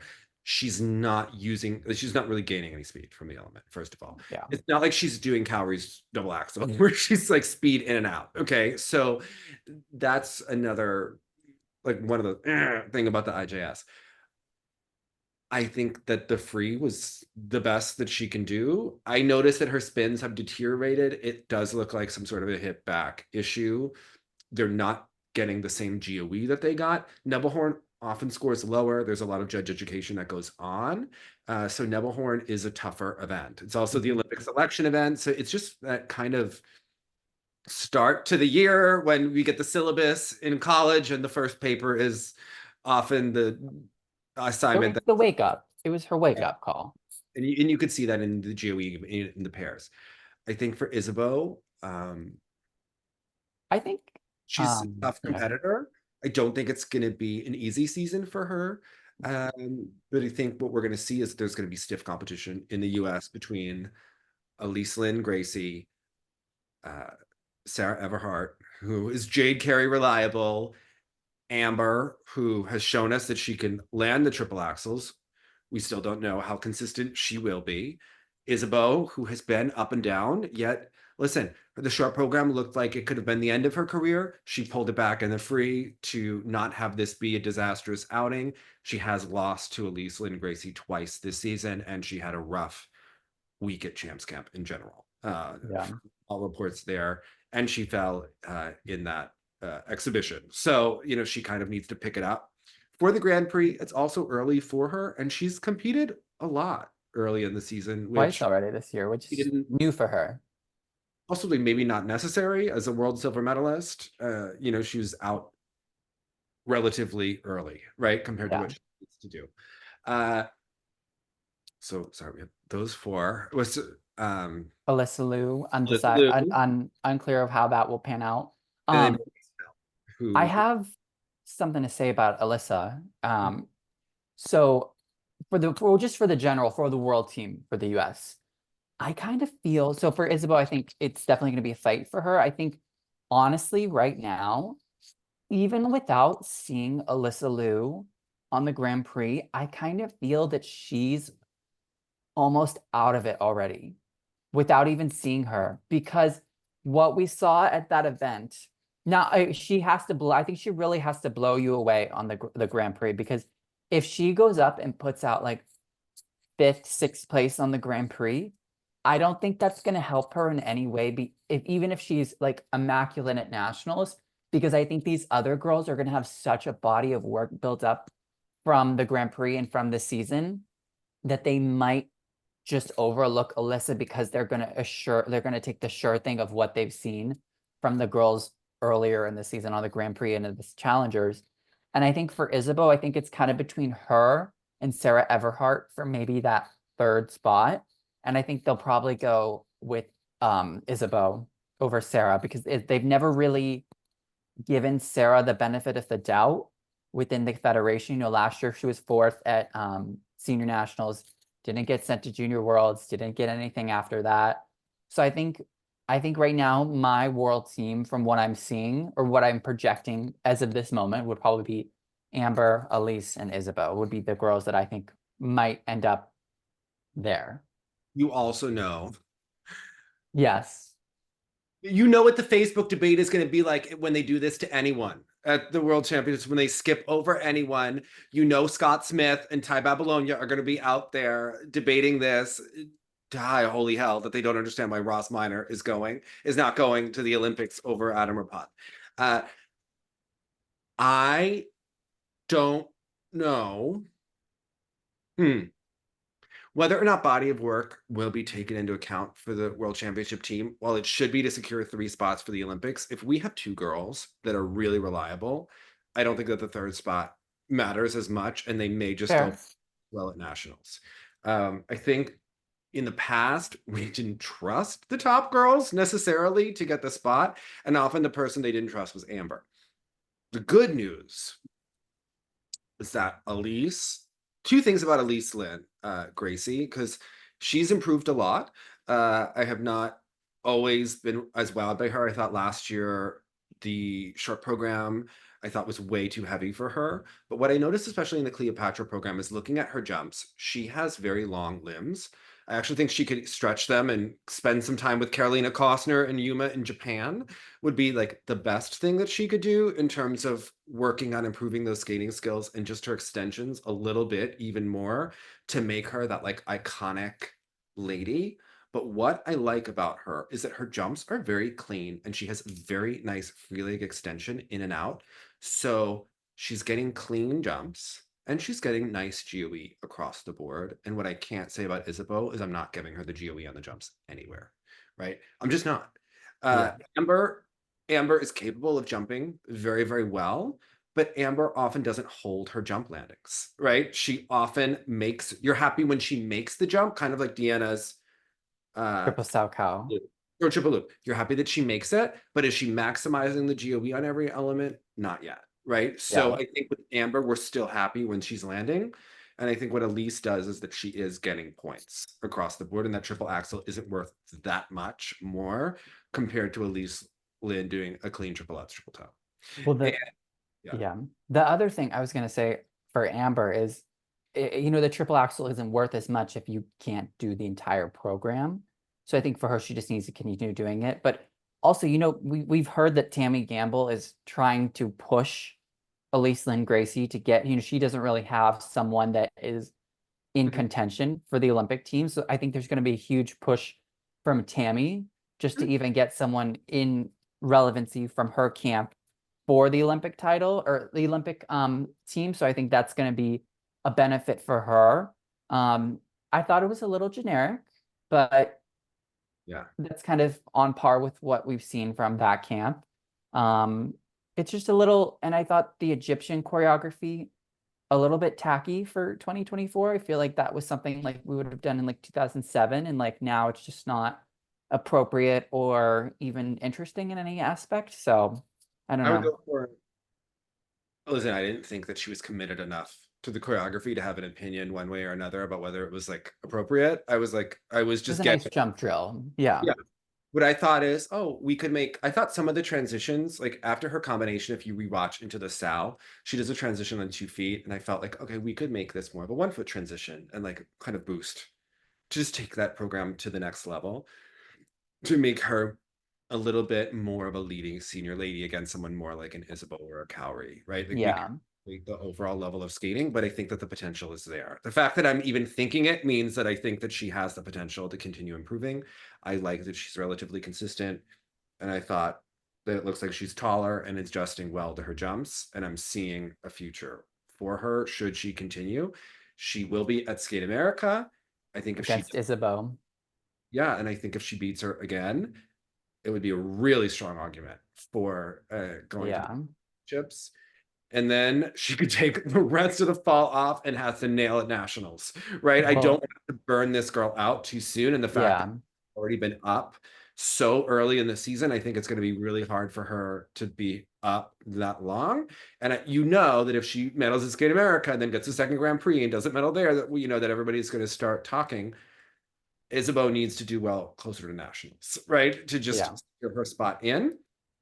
But I do think that Isabeau has some adjustments to make in general to become cleaner and more stable on her jumps as she gets closer to nationals. I think Amber, we need to see more good triple axels. We need to see the program Yep. continue more of what we saw from her. Sarah Everhart needs to continue to be clean, consistent, and start to work on her artistic side more and more. But I'm not against Sarah Everhart being a No, I'm not either.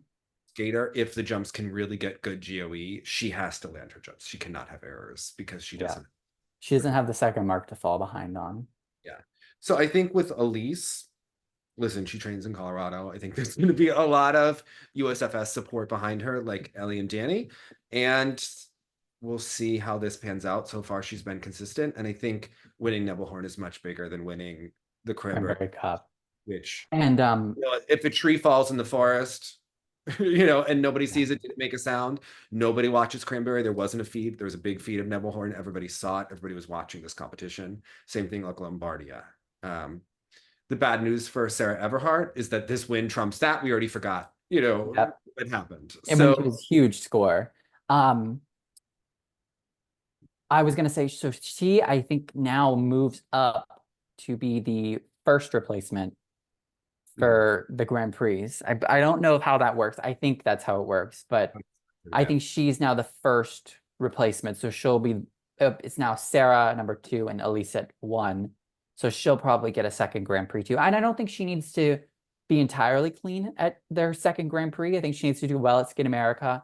And I think she can maybe have like a couple, like a pop or two, maybe pop or a fall at the second Grand Prix. We can be okay. I don't think we need to be clean throughout the entire season for us to have a lot of trust in her, because she did fairly well on the junior Grand Prix last year and did well at her senior B that she was at, that I think you can kind of have a little bit more faith in her than I have with Amber, just because of the trajectory that we've seen from Amber Glenn year after year after year. I'm not as jarred with Elyce because I've seen a little bit more consistency. yeah, I am kind of jarred by this. If I'm thinking about the Ava Zieglers, Lindsay Thorngren, and Star Andrews, I think that they all get pushed down. Like Yeah. based on the Yeah. results we've seen. That could obviously change if they come back in full strength and surprise people, but I think that that's going to be a challenge for them in terms of where the conversation is going as people look forward for this season and the World Championships. Mona Chiba, I have to say, I'm really liking her. I always found Hana Yoshida to be a little bit overrated last season. Yeah. I think that she has some cool concepts, but to me, it's a lot of shoulders and elbows and knees. And what I noticed about Hana Yoshida is that she jumps on such a deep angle that she's really risking where her toe hits the ice when she enters it for the full rotation on the angles.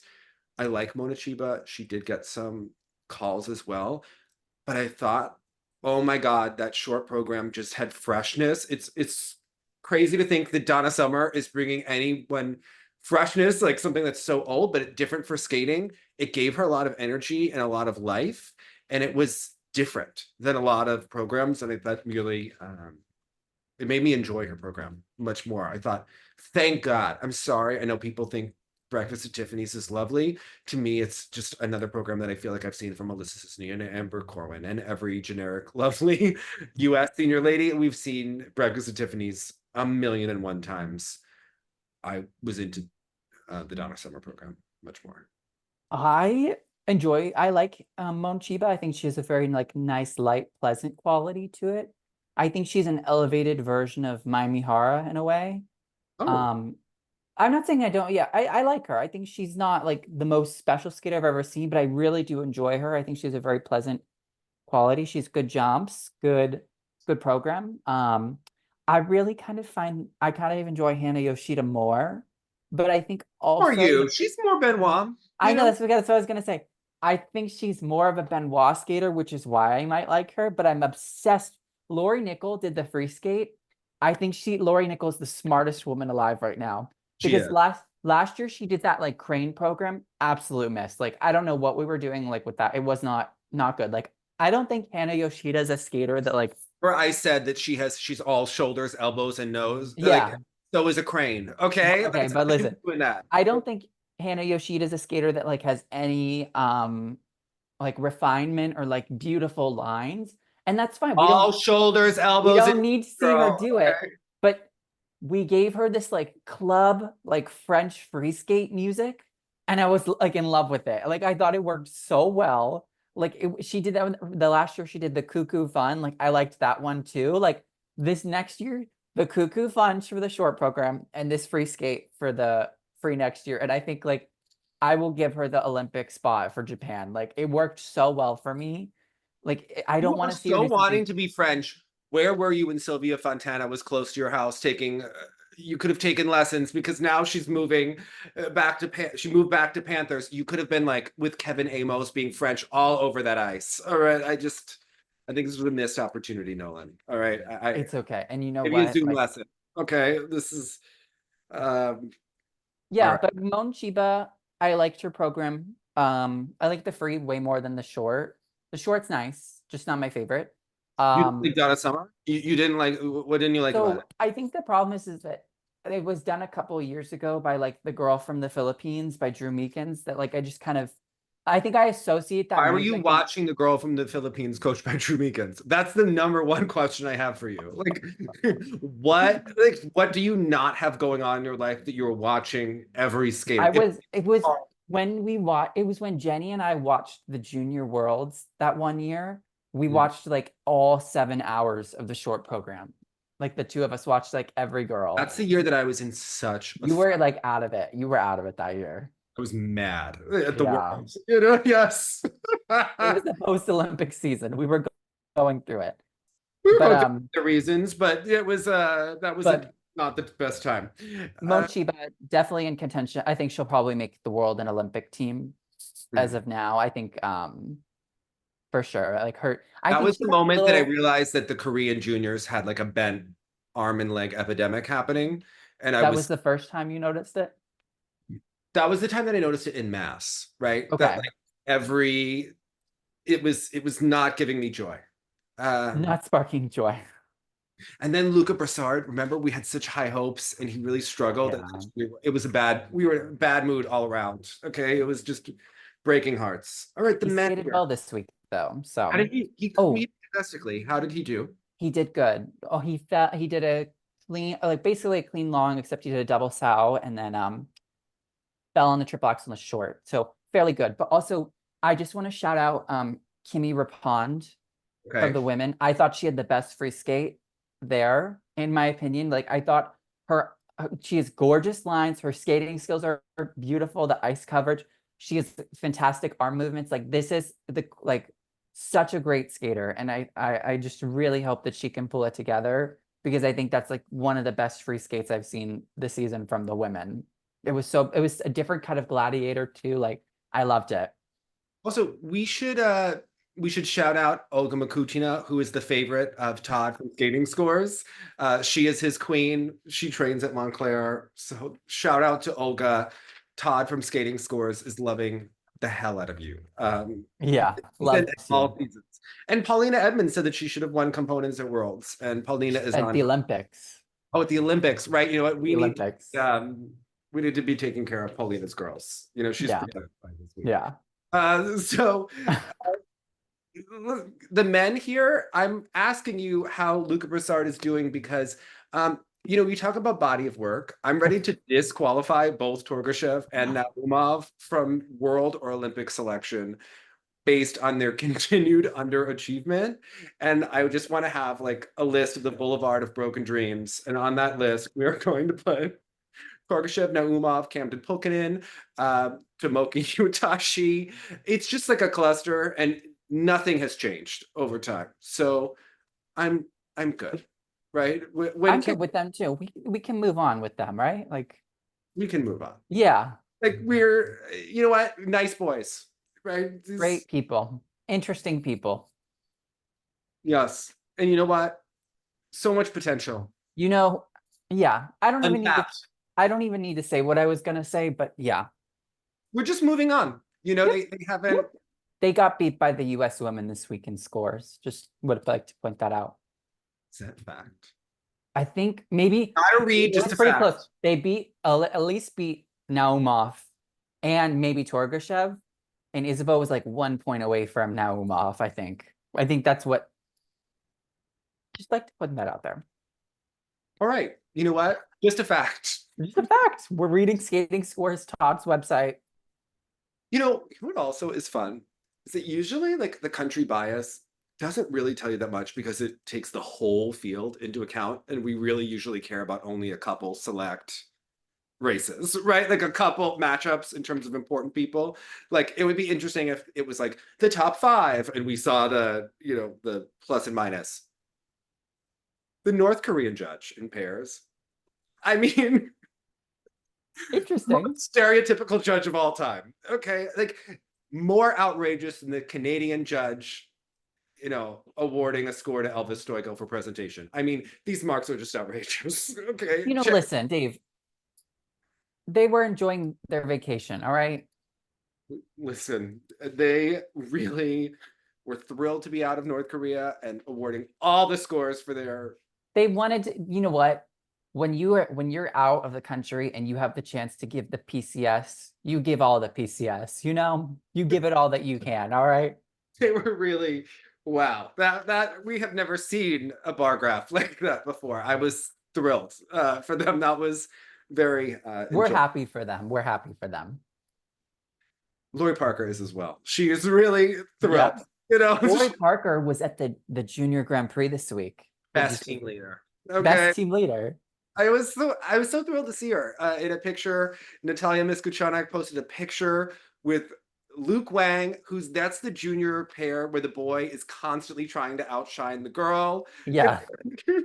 I think they made the final. Good for them. Good for them. It's a messy team because that boy, just know, right? That boy wants to be the star so badly. You know, it's one thing when the boy's the flower. It's another thing where they're competing to be the flower. Yeah. But I love it. I kind of love it. Love it. Fine. Right. Also, shout out Jacob Sanchez. Big win. Got the win. Yes. Good for him. Yes. Did the triple axel. Yes. He said that this was hilarious. He shaded himself here, but I don't think he noticed what he said. He said, I wanted to make the free skate something that I do more often, more routine. I was like, oh, you didn't just admit that on camera. Oh my God. Like when he said that. Wait, sorry, you finish. No, Okay, did you see the did you watch the TED video that I sent you of the Italian pair team? get around to that. What did he say? So the girl, like the guy put the girl down like twice in like the lifts, like in the free skate. And like an Italian girl, like what's gonna happen. Like, not gonna be happy. Oh, I need it. Like, this is okay. They shouldn't. So they stop the program. She like pushes away from him, like not even looking at him at all. And Ted is the first one that goes, and I must say, that is not appropriate. That is not appropriate in any manner. And I have a problem with that, is what he said. Like, and then like they were in the kiss and cry. And like the guy didn't want to lean in to take the photo. And Mark goes, well, if I wouldn't want to lean in to take the photo with her also. Like, and I was like, oh my God, like they were going after this like Italian girl. Like, granted, you should be a little more supportive of your partner in that moment. Like he was struggling with the lift, and it was better for him to put her down than to risk a fall. But it was so interesting to see Ted get like very critical. Like he's normally very positive, and it was entertaining. Listen, I caught up with Tara Chopra yesterday, adult pair queen, right? Steven, he had shoulder surgery over the summer, and she told me, she's like, when he lifted me at nationals, I just felt nothing, like supporting. And I said, like, are you like nervous? You're gonna like fall? And she's like, no, he would never drop me. He would never let that happen. And I was like, okay, right? I asked Whitney Kirk, if we skated together and I dropped you twice, like what would happen? She's like, we would no longer be skating together. And I was like, yeah. Okay. So I think that Ted and Mark are living in toxic positivity land. I don't believe that this is accurate. And by the way, if Mark's partner dropped him, he's secretly cutthroat, and he would listen the same way Mark fought like hell to get the commentary job of where he is and was on a political likability campaign. Like, don't be fooled by his Mark is very, very real behind the scenes. Also cutthroat getting where he is. Okay. Yeah. But we love him. We love him. He did the Audrey Wizziger like young artist showcase competition. Like he was clawing his way to the top. Okay. Yeah. He probably would have a like tattoo of Torval and Dean on his behind if he needed it to get act. So I just listen. He's going places. Loves Ted. Loves everyone. He has that great laugh where he pretends to be surprised. Oh, yes. Yeah. All right. Men's competition here. Our moment, I already didn't tell you what my moment of the week is. I know what it is already too. All right. We watched the practice video the other day on TSL Live, and we saw that June was skating to a random favorite, obscure, screaming Spanish lady that Shoma Uno used during the 2016-2017 season. And I referenced it every time he competed. What the hell is this? This is now the program for like the emotional, artsy male diva. Like Luca Broussard will one day need to skate to this Spanish lady. Yes. Her name is Milva. She had red hair like Marina Anisina, and you have got to watch the YouTube video of her singing Ballad por un Loco. Okay, it is the campiest thing you will see in your entire life. Is it in your Spotify yet? What? Is it in your Spotify yet? It's in my Apple Music. Okay. It's in my Apple Music. All right. Like full on, had a moment driving to the rink the other morning. Fabulous. Okay. Sandra Bezic isn't sure if she's sold on it yet. She says it's going to take her a while. She doesn't like drama for drama's sake, but she thinks the skating is fabulous. No, this program, it draws me in. Okay. Twitter was obsessed. Like it's so good. It's the best program this year. Without a doubt. That were like, I don't get why you like it so much. And I was like, you know what? I know everything about what I think about your taste in skating right now. Go back to MJM. Okay. Like this Irish boy. They say that. Class. What? Oh, no. Sorry. Different person. Yeah. Like if someone is like very like jump and spin oriented and like not so into the artist, I'm like, This is exactly what we needed to know about your taste in skating. Yeah.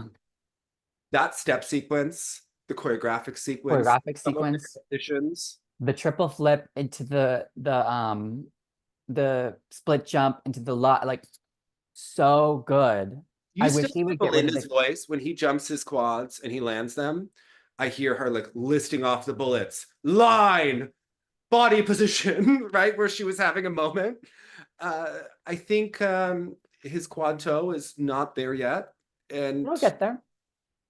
it better get there because this program needs to medal at the World Championships. Is he gonna keep it for the Olympics? I don't know, but I've had enough of your boy, Adam Siohimfa. Like, we've done the Benoit of it all. I would like to see Yuma and June on the podium. I know Ilia is going to win, so at least give us June and Yuma, and maybe there could be like, just people have gone crazy on Twitter. Like, the Ilia has like a Fanyu group, and like, I like Ilia as a jumper. I don't think he's an artist. I'm not going to pretend that he's an artist. He has people that are like, he's so improved. Low bar to improve from, right? The black and white between Yuma and Ilia, like it's just so jarring. It is very, very jarring. Right? 100%. What is happening in the world? Like, were we bored? I don't understand where this, like, they're talking about skating dying with every moment. I'm like, okay, we've been here 1,000,001 times. But I think June as our token bronze medalist, I'm ready to get rid of Adam Siohimfa. He gave us the backflip to be allowed back. Great. It was fine when it was unexpected. Now we're seeing it all the time. It's this year's cartwheel. This year's cartwheel, this year's touching the boards. Give me 2 complete skaters on the podium and Ilia. Let's have we'll have a truce. Okay, a ceasefire. Do you know what Adam announced his program? Do you know what he's doing? Do you want me to tell you? What Benoit original is this? Dune. Of course. Of course. Is there anything more Benoit? You need to watch the video. He made a whole video announcing it. Like, it's actually so crazy. In black and white? Is there I don't think it was, but it's like so Benoit of it all, and I love it. I love it. How's he doing? I don't know. Are we gonna see him in Shanghai? Yeah, I mean, is he coaching Brady? Like, he might be there with Brady. He might be there with Brady. I don't know. I think is Adam going to Shanghai? I have no idea. Is he injured? Where is he been? Isn't he like he was injured this summer? Yeah. I'm gonna look up the Shanghai. We're gonna pull up the Shanghai trophy. Pause. Okay, we could not find it. We could not find it. It's all right. It's, you know what? It'll surprise us when it. Yeah. We'll see it in a week. Great. Another Dune program. How original. I'm thrilled. Yeah. Did anything else that stand out with you? Denis Vasilyev, I thought, good outing for him. Lambiel was nowhere in sight. I feel like, listen, he's probably doing a show. You know that the fans will have an excuse. I think that if Schomel were competing at Nebelhorn, he would have been there. I'm just putting that out there. I just thought that was interesting. Roman Sadovsky landed his jumps. Fell on a spin. One of the best outings of his entire life, and then fell on a spin. Yeah. It was I'm so into him this season again. Like, I'm back on the train. Okay. I like the free skate. Yeah, I just tell you, this boy, we've been on such a journey with him. Okay.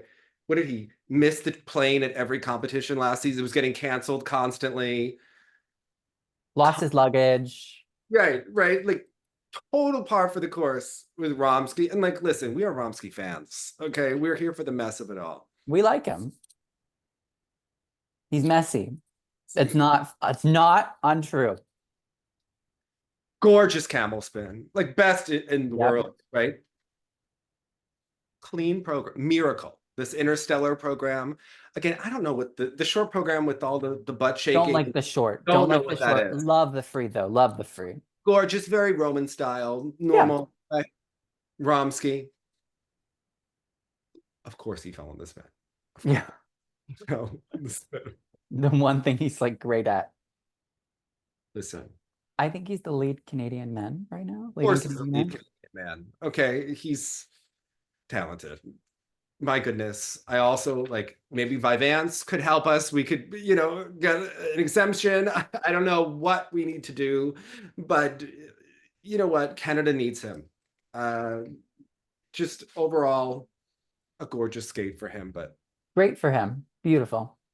I think it's going to be a good season. He's really he's off to a much better start than he was last season. Wait, pause. I need to read what Jenny Kirk said about the spin. Do you have the text? Let me wait. Do I have it? There was a lot of caps lock, right? She's emotionally invested in him. I'm going to say. Wait, I gotta find. I think she said, I have it. I have it pulled up.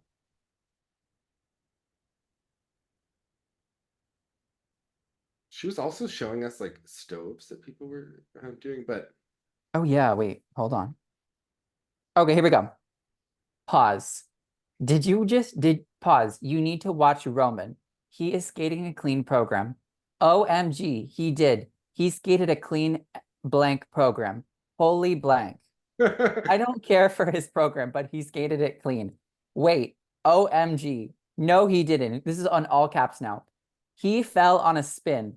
Of course he didn't skate a clean program. Bless Roman. Boy, you fell on a blanking spin.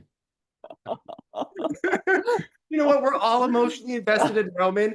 You know what? You could ask Deanna Stellato, ask Alexa Kinnear. When you're our favorite skater, it's a lot of pressure. Okay. If Wesley Chu fell on a spin, would we even notice? If that tree fell in the forest, right? And that girl from the Philippines, coached by Drew Meekins, that you're watching and no one else. I don't even name, okay? But you know what? Roman Sadovsky, I'm happy that he did all the other elements. He's going to get the spin next time. Okay. If he spin twice in a row, there's going to be a better text from Jenny. So I don't know if we should root for the story or root for the clean program.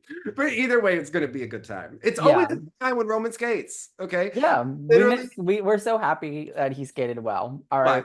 Okay. 2 years ago, the moment where he and the coach were sitting in the kiss and cry, just like confused after he didn't skate well. And like the exchange was iconic. It was up there when Jeremy was in Kiss and Cry with Yuka at Skate Canada, the Olympic season. He was like, he just needed more triple lutzes. Oh, I was talking about the one where he like went. He was saying that he like hadn't practiced between the quad and the combo, and like the look Yuka gave him was just stellar. Yeah. So, you know what? Roman was so on brand for this event. It's like you want this from Roman the same way you want Kevin and Sylvia to like have a short program where she's mad at him and he's doing this and there's like weird body language. They're sobbing in the free. And they're sobbing. Yes, it's what we want. Do you want Kevin to go clean at a competition? Like, yes. And no, right? Right? Like, I think you want him to go clean at the right time because then it'll be the emotional mess. But you want all of it with Kevin. Yeah. You want Sylvia like shaking her head at him and fighting, and we haven't.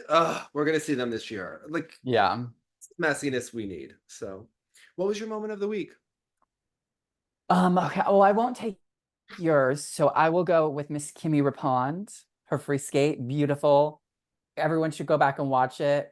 I mean, it was stunning. Like wow. I have no words to say how beautiful it was, but yeah. I'm going to say the pair competition. It got me back into skating. Okay, not June. I mean, June was, the program of the season, but so far the pairs, they restored themselves as a discipline that we are openly interested in now. Yeah. I'm now interested, and I'm engaged. Hold it, and it should look sexy. Alexa, we care about the pairs now, all right? Alexa, we care about the pairs and we care about your comeback, all right? You can pick a partner, Brandon, Tim, anyone. We don't care. Misha Mitrofanov, whoever you want, all right? Hold it, it should look sexy, everyone. Bye now.